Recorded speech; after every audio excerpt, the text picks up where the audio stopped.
is with a great privilege na naimbitahan po akong mangaral sa harapan po ninyo ngayong umaga. And I carry with me the greetings of the brethren from Dasmariñas, Cavite.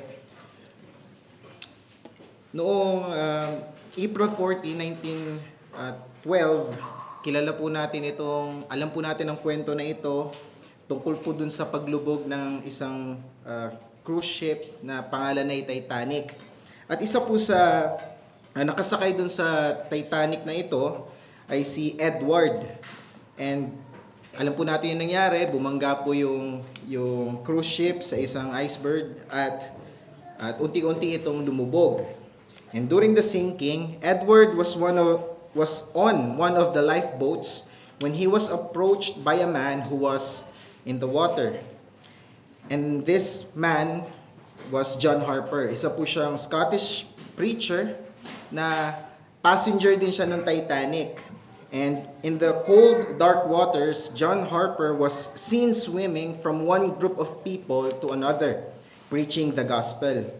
And at one point, ito pong si John Harper, naabot po niya itong lifeboat ni Edward. Dahil ang ginagawa ni John Harper, mula sa isang lifeboat, lalangoy siya sa kabila. Ginagawa niya po ito kasi natatakot siya na mamatay yung mga nakasakay doon at hindi nila narinig yung balita ng kaligtasan. So ito po yung ginawa ni John Harper at nakarating siya doon sa lifeboat ni Edward. At pagdating niya doon sa lifeboat ni Edward, ito po yung message niya kay Edward. Sabi niya, "Believe on the Lord Jesus Christ and you will be saved." Yun lang sinabi niya. Believe in the Lord Jesus Christ and you will be saved. Edward went on to live a life committed to Christ dahil nga nakaligtas siya dun sa tragedy na ito, nakakilala siya sa Panginoon, and he later testified that he owed his salvation to the powerful witness of John Harper. Sabi niya po dun sa isang testimony niya, "I am the last convert of John Harper.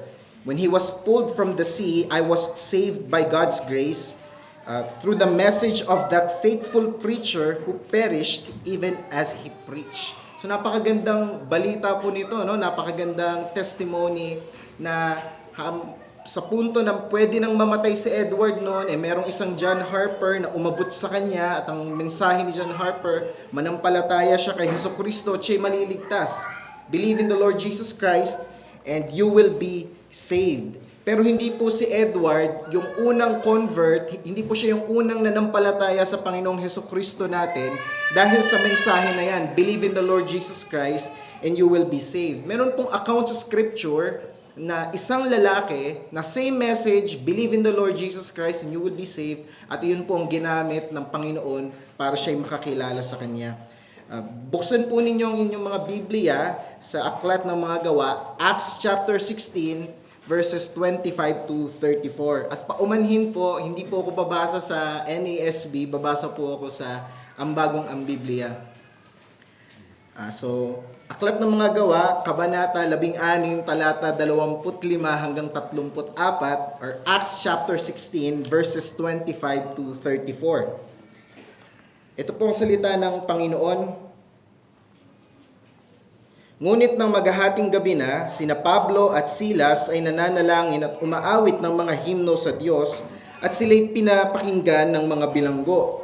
At biglang nagkaroon ng isang malakas na lindol, anupat ang mga pundasyon ng bilangguan ay nayanig, agad na nabuksan ang lahat ng mga pinto at nakalag ang mga tanikala ng bawat isa. Nang magising ang bantay ng bilangguan at makitang bukas ang mga pinto ng bilangguan, binunot niya ang kanyang tabak at magpapakamatay na sana dahil sa pag-aakalang nakatakas ang mga bilanggo. Ngunit sumigaw si Pablo ng malakas, 'Huwag mong saktan ang iyong sarili, sapagkat narito kaming lahat.' At ang bantay humingi ng mga ilaw at tumakbo sa loob at nanginginig sa takot na nagpatira pa sa harapan ni Pablo at Silas." Verse 30, nang sila'y mailabas ay sinabi niya, "Mga Ginoo, ano ang kailangan kong gawin upang maligtas?" At kanilang sinabi, "Manampalataya ka sa Panginoong Hesus at maliligtas ka, ikaw at ang iyong sambahayan." Ipinangaral nila sa kanya ang salita ng Panginoon at sa lahat ng nasa kanilang bahay. Sila'y kanilang kinuha ng oras ding iyon ng gabi at hinugasan ng kanilang mga sugat at agad siyang binautismuhan pati ang buon niyang sambahayan. Sila'y kanyang pinapanhik sa kanyang bahay at hinainan sila ng pagkain. Siya at ang kanyang buong sambahayan ay nagalak at sumampalataya sa Diyos. Saglit po tayo manalangin. Aming Panginoon, we come to you humble at nananalangin kami, O Diyos, that you would open our hearts sa iyong salita. Nawa i-defeat po ninyo ang aming rebellion sa iyong salita at mag-minister po ito sa aming lalong-lalo na sa mga makakapakinig na ito, O Diyos, na wala pa pong pananampalataya sa iyo. We trust you, our Father, in the name of your Son, Jesus Christ. Amen.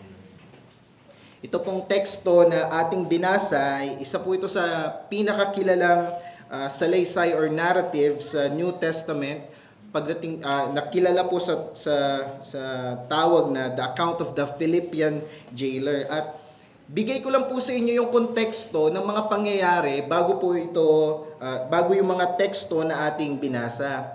Kakatapos lang po yung ng conversion ni Lydia, isang babaeng mayaman na nagbebenta ng purple linen doon sa Troas, at nagpatuloy sila Pablo sa kanilang journey. Nakarating po sila sa Philippi. At doon po sa Philippi, nung sila'y nagpipreach, meron pong isang batang babae na demon-possessed na nanggugulo sa kanila habang nagmi-ministry si Pablo, si Silas, si Lucas at si Timothy. So si Paul, Silas, Luke and Timothy, probably ito po yung pinaka the best, or parang kumbaga sa basketball, all-star lineup po ito pagdating sa mission work.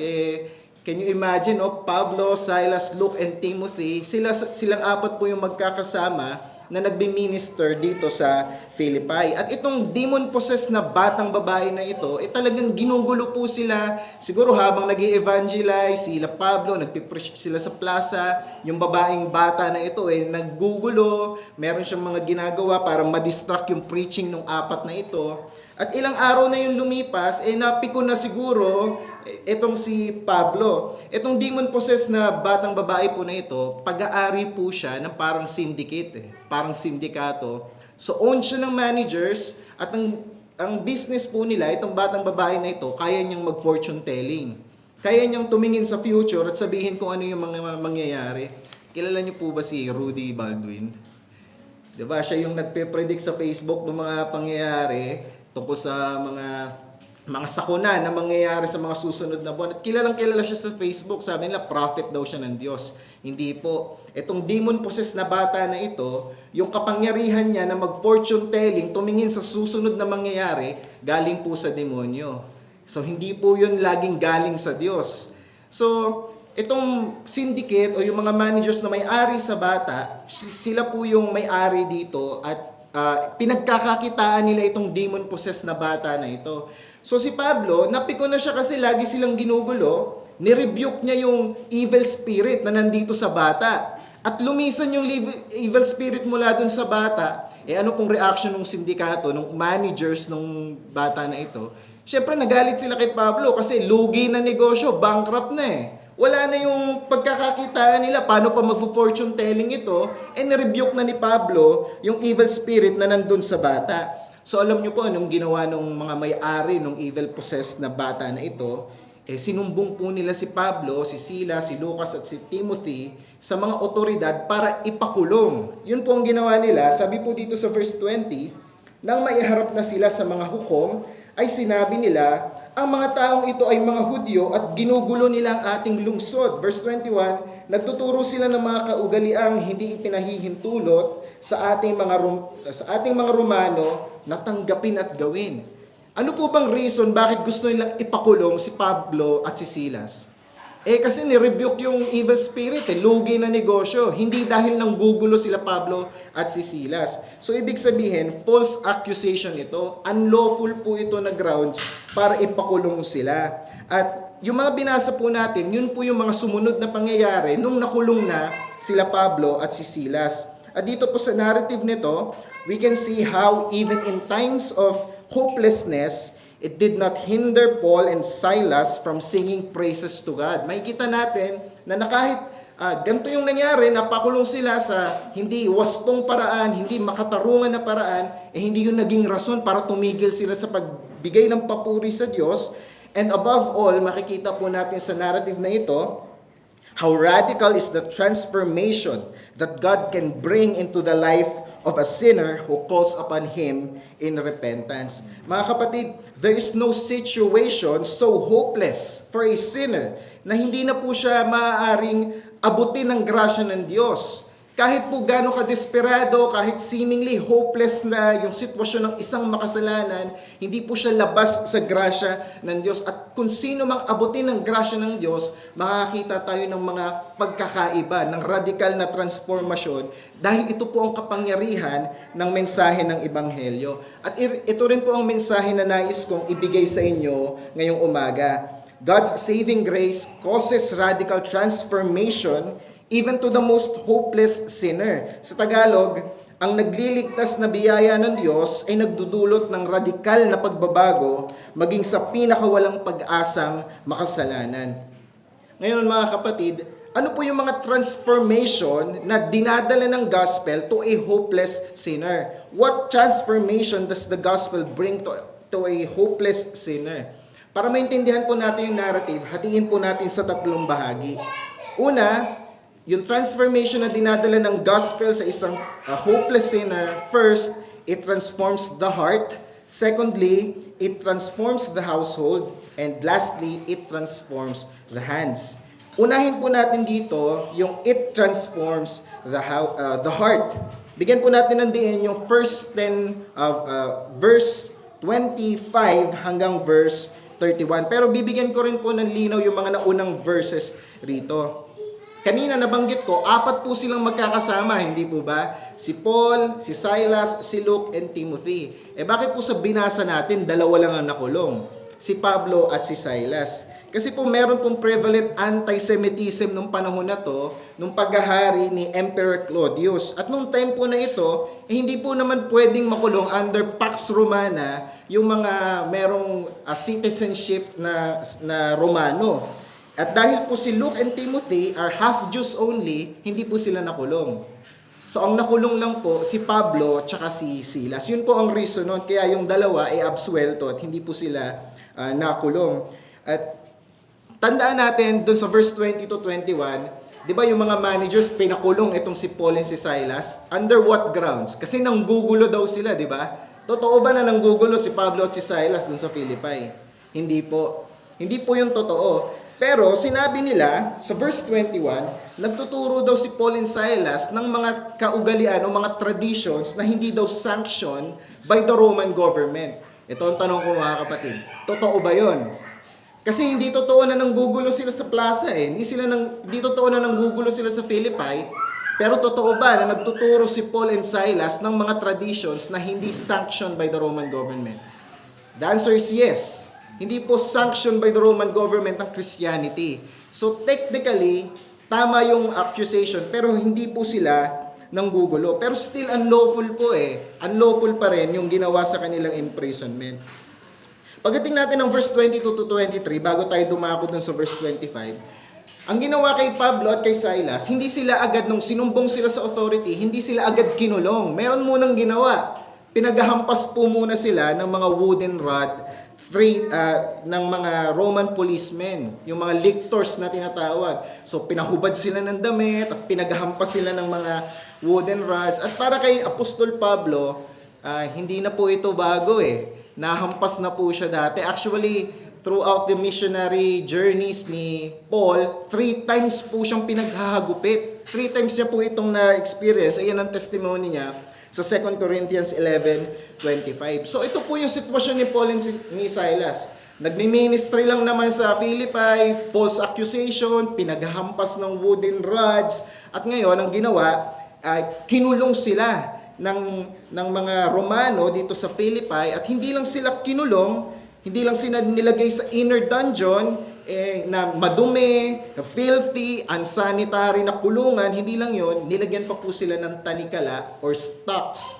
Hindi lang po ito basta kadena sa kamay at paa, hindi lang po ito anumang klase ng posas. Yung stocks po ay para siyang bloke ng kahoy kung saan nakasuot yun sa ulo mo at mga kamay. At pag tumagal po yun, dahil nga hindi nagsa-circulate ng tama yung dugo mo sa leeg at sa mga braso, pwede po ninyong ikamatay ito. So parang killing you softly, yung paglagay po sa inyo ng stocks.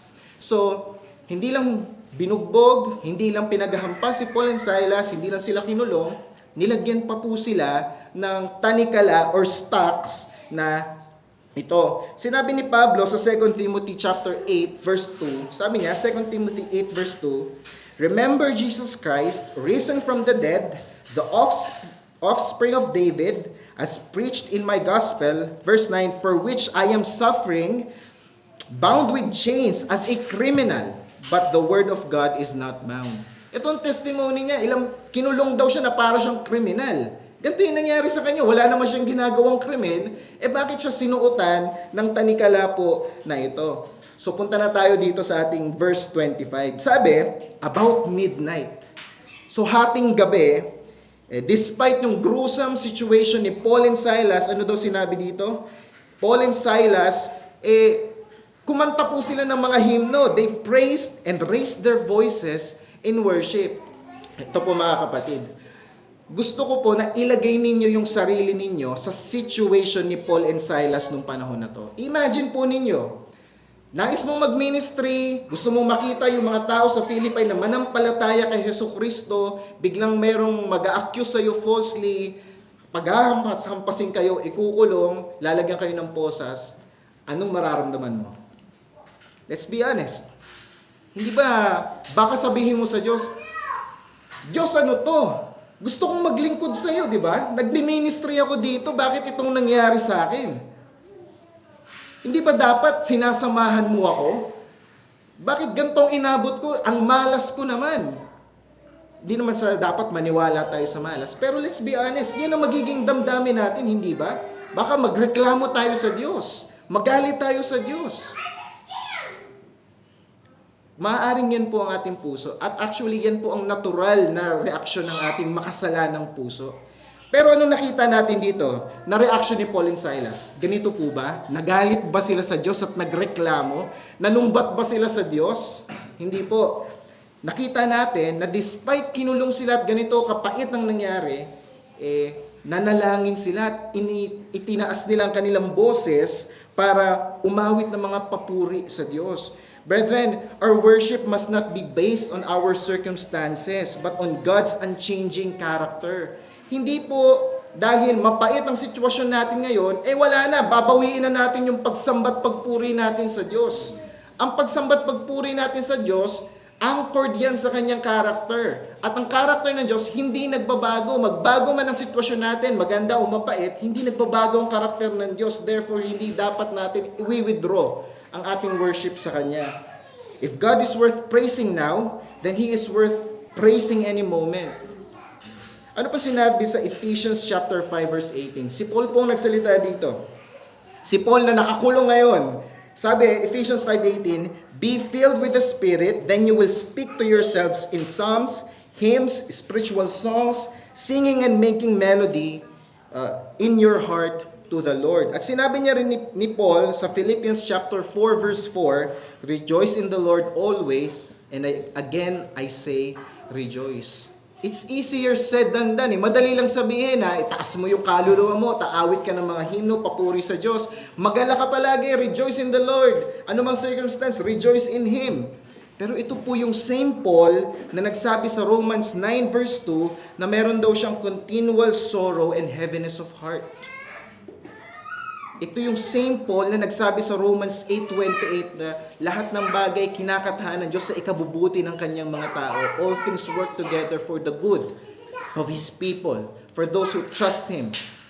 It is the same Paul. At nakita natin na nilalakaran niya itong mga salita niya na ito. Naniwala si Pablo na sa kabila ng mga mabibigat na probidensya na ito, hindi ito dapat maging rason para magreklamo sa Diyos. So ito yung naging response ni Paul. Although mahirap, kung ako po yung nasa sitwasyon na yon, ang sakit ng katawan ko kasi pinagpapalo ako, matutulog na lang ako ng midnight. Pero midnight, nagpupuri pa po sila ambis na magpahinga. And sabi po dito sa verse 26, bigla daw pong lumindol. Sabi sa verse 26, nagkaroon ng isang malakas na lindol, anupat ang mga pundasyon ng bilangguan ay nayanig, nabuksan ang lahat ng pinto at nakalag ang tanikala ng bawat isa. Mga kapatid, supernatural ito. na kung halimbawa pinadlock po ninyong isang gate, nilagyan nyo ng padlock, kahit naman po lumindol, masasabi nyo po bang maa-unlock yung gate? Di ba? Hindi po. Pero ito, hindi lang lumindol. Nung lumindol, bumukas yung mga gate, pati yung tanikala ng mga prisoners natanggal. Hindi po yun posible sa isang normal na lindol. So this was a supernatural earthquake. Siyempre, alam natin na caused ito by God, hindi ito natural phenomena lang. So, yun po ang nangyari, nakalag po yung mga pintuan ng kulungan at ang kanilang mga tanikala. Ito po ang problema eh. Meron pong assigned na jailer o tagabantay dun sa kulungan na yon.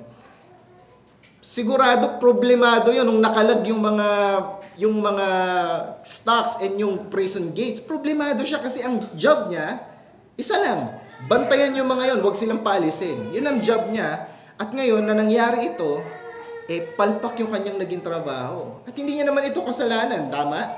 Hindi niya naman ito kasalanan, supernatural ito na pangyayari. Basahin natin yung verse 27. Nung nabukas na yung prison doors, tanggal yung mga stocks, verse 27, nang magising ang bantay ng bilangguan, malamang nagising siya dun sa lakas ng lindol, at makitang bukas ang pinto ng mga bilangguan, binunot niya ang kanyang tabak at magpapakamatay na sana dahil sa pag-aakalang nakatakas ang mga bilanggo. So nung nakita niya bukas yung mga pintuan ng kulungan, ang action niya, hindi isa-isang habulin yung mga prisoner at isara. Binunot niya yung kanyang espada, tinutok niya sa kanyang dibdib at akma niya ng papatayin yung sarili niya. Tataka siguro tayo, bakit gagawin mo yun? Hindi ba kung ako yung ako yung jailer, ako yung prison guard, ang una kong gagawin, i-resecure ko yung mga nagbukasan na gate. Pero ang akma niya, suicide. Yun ang kanyang resolution. Kasi po, mga kapatid, in the Roman world, the jailers could suffer the very penalty intended for the escaped prisoner. Kung naalala po natin dun sa Acts 12, si Peter, di ba nakawala din po siya sa kulungan supernaturally? Nung nalaman ni Herod Agrippa na nakawala si Pedro, pinatawag niya yung mga prison guard Pina-execute niya isa-isa. Kasi yun po ang parusa sa Roman government. Kung jailer ka at merong prisoner na nakatakas sa assigned sa iyo na kulungan, malilipat sa iyo yung penalty. Malilipat sa iyo yung crime na yun at papatayin ka ng Roman government. So, sa thinking ng Roman jailer, isa lang ang trabaho ko bantayan tong kulungan na to. Nagbukasan. So ano pang naghihintay sa akin na future? Malamang papahiyain ako, na palpak akong jailer, at papatayin din ako. Kaysa may-humiliate pa ako publicly, iba pa pumatay sa akin, might as well ako nakukuha ng buhay ko. Yan ang idea ng jailer. Kaya siya bumunot ng espada at akma niya ng papatayin yung sarili niya. But his heart was shaken together with the foundation of the prison, as his reputation as a Roman soldier crumbled before his eyes. Maaari ito lang yung vocation na meron siya, pumalpak pa, wala na sa kanyang buhay niya kasi papatayin siya. So anong ginawa niya? Nag-contemplate siya ng suicide. Nung nakita ni Paul and Silas na akma niyang sasaksakin yung sarili niya na para siyang maghaharakiri, napasigaw itong si Pablo, sabi sa verse 28, from a distance, nakita ni Paul na sasaksakin na ng jailer yung sarili niya. Sumigaw si Paul, sabi ni Paul, huwag mong saktan ang iyong sarili, sapagkat narito kaming lahat. So ibig sabihin, wala pala talagang nakatakas. Pero sinabi ni Paul, huwag mong saktan ang iyong sarili, huwag ka mag-suicide. Jailer, Philippine jailer, huwag ka mag-suicide, narito kaming lahat. Yun ang sinabi ni Paul. Sabi ni John MacArthur, Dr. John MacArthur, commenting from this passage, sabi niya, all he needed was the blast to throw open his consciousness, and the earthquake supplied that. And then the guy came in, and he knew that he was a lost man, and he knew that he had no answers, and he knew that life was meaningless, and he knew that he was a sinner, and he knew everything, and it all came to one great big head, and he fall before Paul and Silas. Nung sumigaw si Pablo, nanginig sa takot itong jailer na ito, humingi siya ng ilaw at nagpatira pa sa paanan ni Paul and Silas. Imagine niyo, this was a man na seconds away from death. Pero napigilan ni Pablo. At ngayon, kumuha ng ilaw, nagpatira pa sa paanan ni Pablo. At pansinin po ninyo, yung tanong niya, habang siya'y trembling with fear, hawak-hawak ang ilaw at nasa paanan ni Pablo, pansinin ninyo yung kanyang tanong kay Paul sa verse 30. Sabi niya, "What must I do to be saved?" Anong kailangan kong gawin para maligtas? Naitanong na po ba natin yan? What must I do to be saved? Ito po yung tanong ng Philippian jailer. Again, moments away, probably 2 seconds away from death.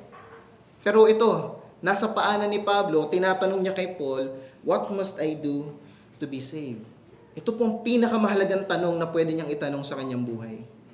At hindi po siyang first na nagtanong nito sa scripture. May unang nagtanong nito sa New Testament. Naalala niyo po sino? Yung unang nagtanong, "What must I do to be saved?"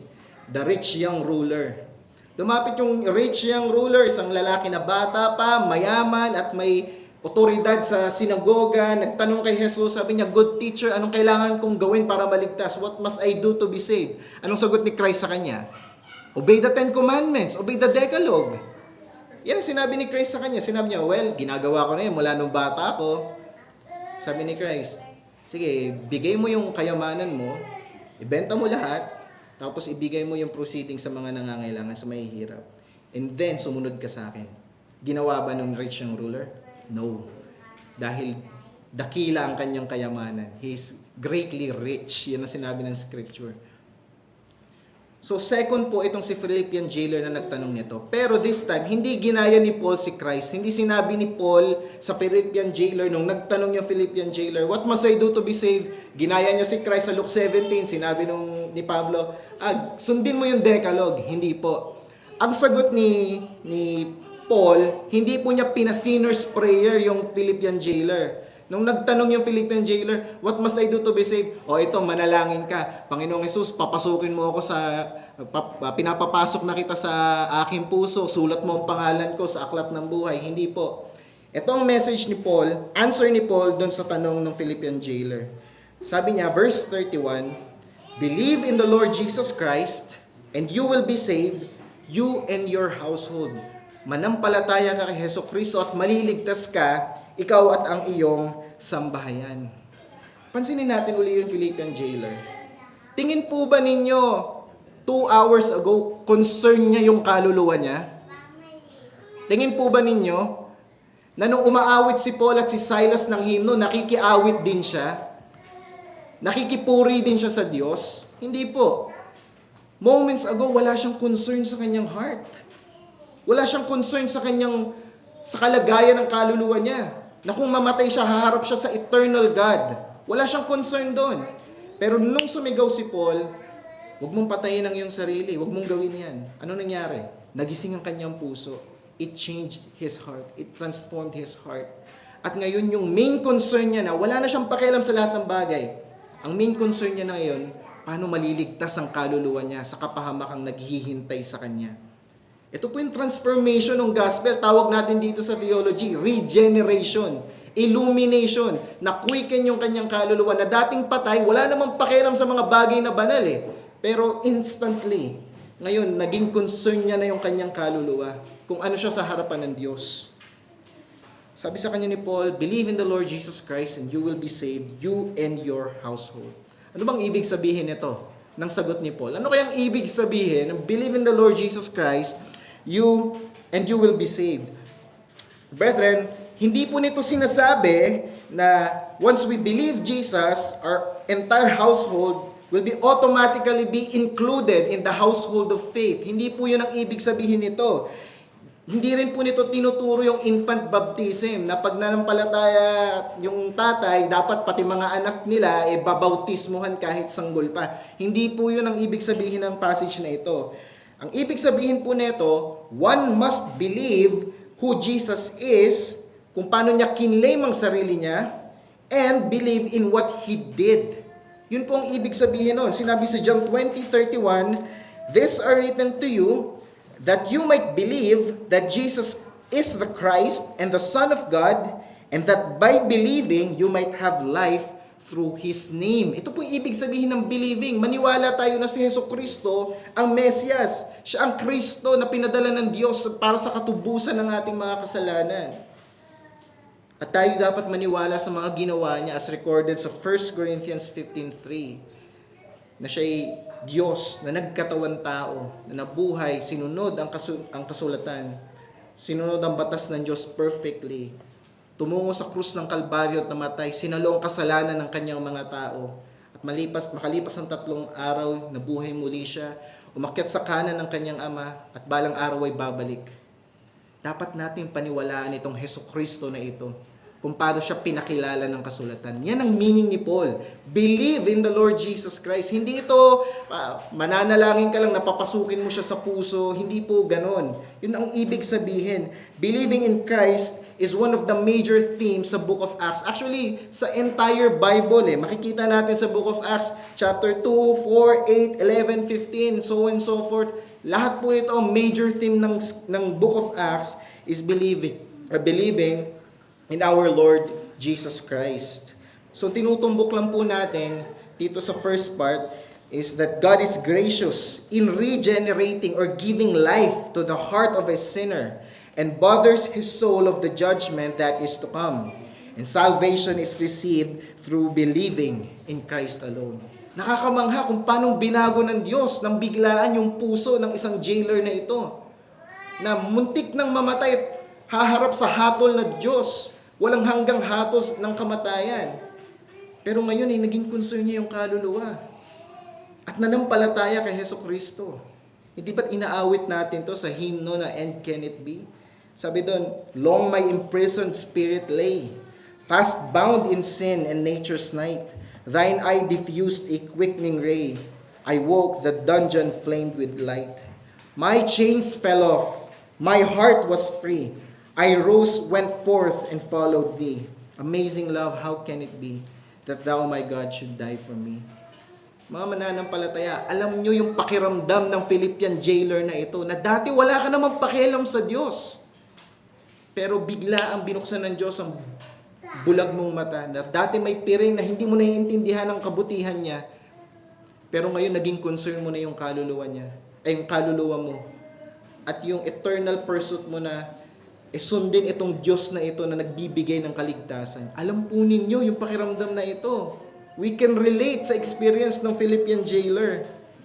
Pero hindi lang po yung puso niya, yung radically na transform ng gospel. This heart transformation caused him not only to be concerned para sa sarili niyang kaluluwa, naging concerned din po niya yung kaluluwa ng household niya, mga kapatid. Punta tayo dun sa ikalawang bahagi, no? Hindi lang it transforms the heart, it transforms the household. Bigyan po natin ng focus yung verse 32.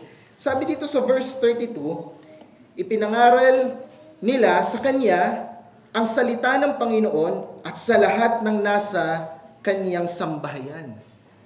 Tandaan ninyo, nung umaawit po sila Pablo at si Silas, middle of the night, 12:00 ng madaling araw, midnight po ito. So midnight ito lahat nangyari. Kung ikaw yung Philippian jailer, nanampalataya ka kay Hesukristo nung moment na yon, sasabihin mo, sige, pahinga muna tayo, bukas dalhin ko kayo sa bahay namin. Hindi po. Nagmadali po yung Philippian jailer. Midnight po ito Dinala niya yung kanyang, si Paul and si Silas, dinala niya sa kanyang sambahayan immediately. Hindi po siya kontento. Hindi siya contented that the gospel, the good news, sa kanya lang. Dapat right away manampalataya rin yung kanyang mga membro ng kanyang pamilya. So immediately, in-invite niya itong si Paul and si Silas para marinig ng kanyang sambahayan yung message na narinig niya rin. Ang sila rin ay manampalataya kay Hesukristo. Mga kapatid, napakabuting example ito ng isang tatay, ng leader ng household na nililid yung kanyang family into faith. Na hindi nagiging reluctant, laid back, hindi po aggressive yung father Nung nanampalataya siya, hindi siya kontento. Dapat madala niya ito mismo sa kanyang pamilya. Ito po yung essence ng text na sinabi, you and your household will be saved. Kasi siya yung ginamit ng Diyos para maligtas yung kanyang sambahayan. Hindi po ito infant baptism na automatically makikarry yung salvation sa mga kids. Hindi po. Siya yung ginamit. Isa po ito sa gustong-gusto ng kaaway nating si Satanas. Yung matanggap natin yung gospel of salvation, yung gospel ma-cherish natin, tapos itago na natin sa mga bag natin, wag na natin ipangaral. Yun ang gustong-gusto niya, na hindi na lumawak yung pangangaral ng Ebanghelyo. At hindi pumayag si Philippian jailer na mangyari ito. Immediately ginawa niya sa kanyang family. Sa tingin niyo, bakit nagmadali si Philippian jailer? Bakit hindi niya pinagpabukas?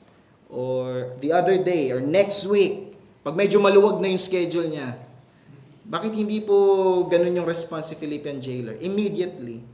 Kasi tandaan po ninyo, may threat na papapatay siya dahil nakawala yung mga prisoner. So alam niya na dapat meron siyang sense of urgency na maaaring ito na lang yung opportunity ko para madala sa pamilya ko yung gospel message. Iti-take advantage niya na. Hindi niya na ipagpapabukas. Yun po yung nagtulak sa kanya para magmadali. Even middle of the night na dapat natutulog yung family members niya, ginising niya para marinig yung gospel message. So sa atin din mga mananampalataya, no? We must be intentional evangelists. Nawa, hindi natin sinasayang yung mga oportunidad na binibigay ng Diyos para mapangaral natin yung Ebanghelyo sa ating household. Ito po ang mandato natin na binigay ng ating Panginoong Hesukristo from Acts chapter 1 verse 8. Nawa, hindi po tayo nagpo-procrastinate. Na tsaka na lang, pag mas maluwag na yung schedule ko, tsaka ako magpipreach ng gospel sa household ko. No. Nawa, maging intentional evangelists po tayo. At ganun din sa mga unbelievers. Hindi po pinangako sa iyo ang bukas, hindi mo pwedeng sabihin na tsaka na lang pag maluwag na yung schedule ko, tsaka ako mananampalataya kay Jesus. Tingin ko naman meron pa akong mga 30 years pa sa buhay ko. Tsaka na lang pag mahina na ako kasi ngayon lame pa yan, baduy manampalataya kay Jesus. Same message. Huwag mong i-procrastinate ang grace ng Diyos dahil hindi pinangako sa iyo ang bukas. Hindi natin hawak. Hindi natin alam kung makakadalo pa tayo rito next Lord's Day. So don't procrastinate coming to Christ, believing in Him para matagpuan mo ang sarili mo sa kaligtasan ni Hesukristo. Punto natin, if we truly find the gospel message as the greatest news that any man could ever hear, then there's absolutely no reason for us not to be intentional evangelists. Sa case po ng Philippian jailer, buong pamilya niya yung nanampalataya dahil naging intentional evangelist siya. Ayaw po ba natin yung same blessing na yun? Na manampalataya rin yung mga mahal natin sa buhay. Okay na tayo, relax na tayo, at least save ako. Hindi po. Hindi lang puso ni Philippian jailer yung binago ng gospel, pati yung desire niya sa kanyang household na bago rin po dahil sa gospel. Radical transformation. So ang challenge, would we take advantage of every opportunity that the Lord provides us to share His saving work? Napakakayabangan po ito sa harapan ng Diyos kung sasayangin natin yung mga oportunidad na binibigay niya. Thinking na bibigyan niya pa tayo ng susunod na oportunidad na para bang may utang ang Diyos sa atin. Hindi po. Let us take advantage. So hindi lang yung kanyang puso ang binago ng Diyos. Hindi lang po household yung na-transform sa kanya. Lastly, yung pati po yung kamay niya. So in the third point, it transforms the hands. It transforms the hands. Bigyan po natin ng focus yung verse 33 hanggang verse 34. Sabi po dito sa verse 33, sila'y kanyang kinuha ng oras ding iyon ng gabi at hinugasan ang kanilang mga sugat at agad siyang binautismuhan pati ang buong sambahayan. Take note mga kapatid, middle of the night, nangyari yung earthquake, nanampalataya siya kay Jesus, middle of the night pa rin, kinuha niya si Paul and Silas, dinala niya sa family niya para bahaginan sila ng gospel. Middle of the night pa rin po, oras ng pagpapahinga ito, ang ginawa niya, hinugasan niya yung mga sugat nila Paul and Silas. Tandaan natin, pinaghahampas po sila ng wooden rods. Malamang may mga sugat din sila dahil sa pagsusuot sa kanila ng stocks. Pero ang ginawa po ni Philippian jailer, hinugasan po niya itong sugat nila Pablo at ni Silas. At ano pong nangyari? Binautismuhan siya at ang kanyang buong pamilya. Binautismuhan siya at ang kanyang buong pamilya. He made a public declaration of his Christian faith. Mga kapatid, let us not take this very lightly. Tayo kasi, pwede tayo magpabautismo. Ako po, 5 times akong binautismuhan bago ako tunay na nanampalataya. Lahat ng opportunity na magpabaptize, ginagawa ko. So, ang nangyari, bumaba yung view ko ng baptism. Nung panahon po nila, pag nagpabaptize ka, para kang pumipirma ng sarili mong death sentence. Kasi po public declaration nito na nakikiisa ka kay Jesus, ma-persecute ka po nito. May threat ng death. Pero wala na pong pakialam yung Philippian jailer sa kamatayan dahil nagpabautismo siya. Muntik na nga niyang patayin yung sarili niya eh. Pero naligtas siya ng Panginoon. Alam niya na kahit mamatay siya dahil nagpabaptize siya, secured ang kanyang buhay kay Jesucristo. Meron siyang eternal life. So nagpabautismo siya, maging ang mga membro ng sambahayan nila, dahil nanampalataya yung mga membro ng sambahayan po niya. Tignan natin yung verse 34. Sila'y kanyang pinapanhik sa kanyang bahay at hinainan sila ng pagkain. So, ginawa niya, hinugasan niya yung sugat ni Paul and Silas, tapos ginamit niya yung kamay niya na yon, yung kamay na pinanghugas niya sa mga sugat ni Paul and Silas, same hands po na ginamit niya para mag-prepare ng pagkain at pakainin si Paul and Silas. Kasi probably maghapon na hindi kumain ito sa kulungan. Nakita po ninyo? Maaaring itong kamay na ginamit ng Philippian jailer para hugasan yung sugat ni Paul and Silas, mga kamay na ginamit niya to prepare food and serve food kay Paul and Silas, probably isa to sa mga kamay na nakisunto kay Pablo at Silas. Probably nakisampal ito sa mga pisngi ni Pablo at ni Silas. Probably mga kamay din ito na mismong nagkandado ng mga stocks ni Paul and Silas. Probably same hands na nag-lock nung prison gate ni Paul and Silas. Pero anong nangyari sa kamay niya? Ginagamit niya na ngayon para paglingkuran yung mga kapatiran niya. Hinugasan yung kanilang mga sugat. Naghanda ng pagkain at inihain kay Pablo at kay Silas. Grabe yung radikal na transformasyon sa kanya, no? Mula sa walang pakialam sa Diyos moments ago, nanampalataya sa Diyos, dinala yung mensahe sa kanyang pamilya, at ngayon naglilingkod sa kanyang mga kapatiran. Radikal na transformasyon. Meron bang paraan ng mundo para gayahin ito? Wala po. Diyos lang ang may kakayanan na gawin ito sa makasalanang tao. Isa po ito sa litmus test ng Christianity, mga kapatid. Isa sa sukatan kung totoong nanampalataya ba tayo sa ating Panginoon. Kung meron tayong pagmamahal sa ating kapwa mananampalataya. Kung willing tayong ibigay ang ating sarili at paglingkuran ng ating kapwa mananampalataya. Love for believers. Sabi sa 1 John chapter 9 verse 9 to 11. Anyone who claims to be in the light but hates a brother or sister is still in the darkness. Anyone who loves their brother and sister lives in the light, and there is nothing in them to make them stumble. But anyone who hates a brother or sister is in the darkness and walks around in darkness. They do not know where they are going because the darkness has blinded them. Ilang beses po sinabi ni Apostol Juan sa kanyang liham na kung sinasabi natin may pakikiisa tayo kay Jesucristo pero wala naman tayong pag-ibig sa ating kapatiran, nililin lang po natin ang ating sarili, we are deceiving ourselves. Mga kapatid, halimbawa nagtitipon tayo dito tapos meron tayong isang kapatiran na papasok at sasabihin niya maghapon siyang hindi kumain, pagod siya at wala siyang kapera-pera. Humihingi siya ng tulong sa atin. Ano pong gagawin natin? Magtitinginan tayo, di ba? Sino kaya mauunang tumulong sa brother na ito? Tama?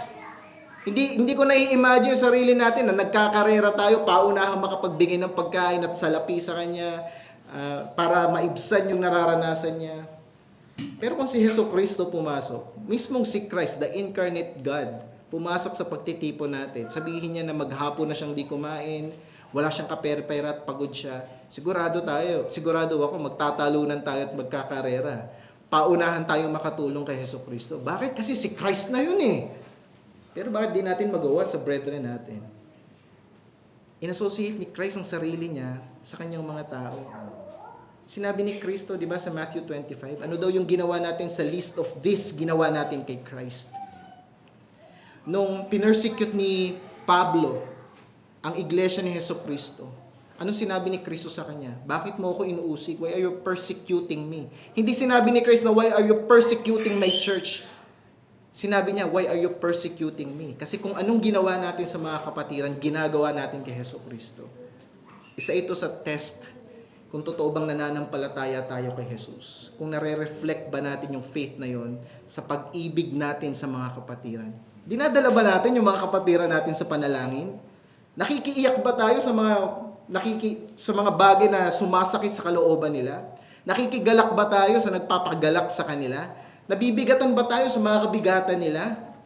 Tinitignan ba natin kung throughout the week nagsastruggle sila sa sin at Nagsisik tayo na ma-encourage sila, mabantayan sila.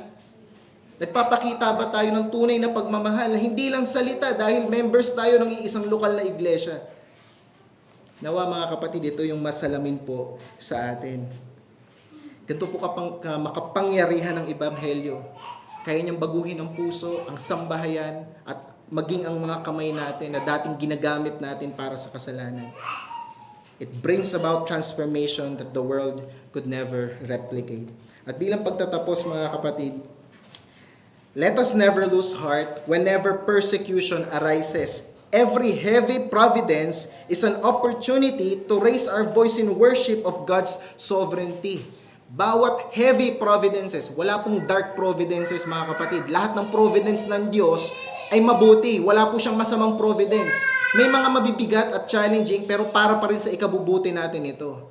So lahat ng mabibigat na providensya, magaan, mabigat na providensya, para po yan sa ikabubuti ng mga kaluluwa natin. Di ba yan ang hymnong inaawit natin? Whatever God ordains is right. At tayong mga Calvinists, tayong mga Reformed, napaka-strong natin sa sovereignty of God. Makikipaglaban pa tayo sa mga Armenian. Hindi, kontrolado ng Diyos ang lahat. Walang minute detail, walang maverick molecules sa libutan na to. Let loose na wala sa kontrol ng Diyos. Napaka-strong po natin sa ganyan. Pero pag humarap na tayo sa mabibigat na providensya, fina-flush natin lahat ng theology natin down the toilet. Kinakalimutan natin yun. Huwag po natin kalimutan. Diyos ang may control ng lahat, mabigat man na providensya. Nakita natin kay Paul and Silas. Meron silang recognition na sa ikabubuti ito. At anong nangyari? Kaligtasan ng Philippian jailer at kanyang household. Hindi sila nagreklamo sa Diyos. Dahil may awareness sila, may understanding sila na nasa kamay ito ng Diyos. Kailangan namin magtiwala at umawit, manalangin sa kapangyarihan niya. Nawa ganyan din ang attitude na i-possess natin mga kapatid. Sabi po ni Charles Haddon Spurgeon, everything that makes us pray is a blessing. Everything that makes us pray is a blessing. Kahit mapait yan, kung tinutulak ka niyan manalangin, pagpapala yan mga kapatid. Nawa ang attitude natin ay kagaya dun sa Habakkuk 3:17 to 18. Habakkuk 3:17 to 18, though the fig tree should not blossom, nor fruit